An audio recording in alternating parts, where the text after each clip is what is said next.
Hello বন্ধুরা, তো এখানে আমার ডাল চাল যে এটা দুপুরে আমি বেটে রেখেছিলাম, তো একটু রয়ে গেছিলো, তো আমি ভাবছি সন্ধ্যার সময় কেননা তার সাথে পকোড়া করে নিই।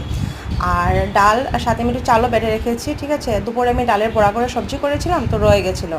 তো চার সাথে এটা মানে আমি প্রায় যখন ডালের বড়া করি আমি একটু মানে বেশি করে নিই যে আমি পকোড়া করতে পারি সন্ধ্যার সময়। আর আমার ঘরে সবাই ভালো পায়। দেখেন আমি আলুটা কষাটা ছড়িয়ে নিচ্ছি, ছাড়িয়ে নিলাম। তারপর এখানে পেঁয়াজ আছে, দুটো কাঁচা লঙ্কা নিয়েছি। কাঁচা লঙ্কা আপনারা মানে যত ঝাল খেতে চান ওই হিসাবে আপনারা দিতে পারেন।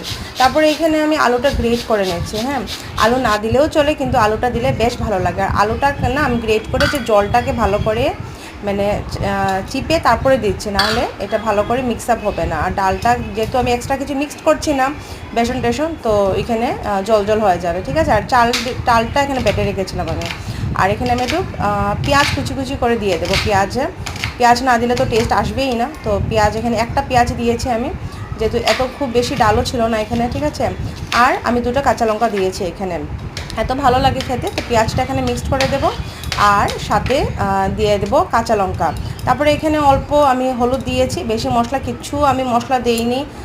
হলুদ সামান্য অল্প লঙ্কা গুঁড়ো দিয়েছি, আর নুন দিয়েছি। নুনটা আপনারা স্বাদ অনুযায়ী আপনারা অ্যাড করে দিতে পারেন, ঠিক আছে। তারপরে এটা আপনারা ভালো করে এটাকে মিক্সড করে দিতে হবে এই ডালের বড়াটা।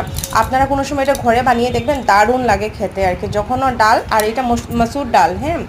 আর তো এখানে এটা ভালো করে আমি মিক্সড করে দিচ্ছি। আর আর এটা মানে খেতে দারুণ লাগে চার সাথে খেতে। তো এখানে আমি এক এক করে সব কড়াইতে তেল, মানে ডোবানো তেল যদি হয় তা আরও ভালো লাগে বড়া মানে পকোড়া করতে। কিন্তু এখানে আমি খুব বেশি ডুবানো তেল দিতে পারবো না, যেহেতু রিফাইন অয়েলে করছি। আর রিফাইন অয়েল তো আবার নেক্সট টাইম এটা আমি ইউজ করতে পারবো না, তাই অল্প তেল করেই আমি এটা ভেজে নিচ্ছি আর কি, ঠিক আছে।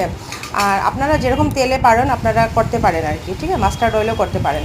তো এখানে এটা ভেজে নিচ্ছি বড়াটা। আর এখানে যখন একদম কড়কড়া হয়ে যাবে, মুচমুচা বড়া হয়ে যাবে, তখন এটা আপনারা তুলে নেবেন, ঠিক আছে। আর মানে চেষ্টা করবেন যদি টিস্যুতে তুলে নেন, তাহলে কি হবে, এক্সেস অয়েল যেটা এটা অ্যাবজর্ব করে নেবে আর কি, ঠিক আছে।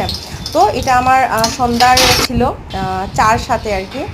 আর মানে এত দারুণ হয়েছিল আর কি বড়াটা খেয়ে। আপনারা ঘরে নিশ্চয়ই বানিয়ে দেখবেন, বেশ ভালো লাগে। ঘরে একদম বেশি কিছু লাগে না, এসব আমাদের ঘরে থাকি এইসব।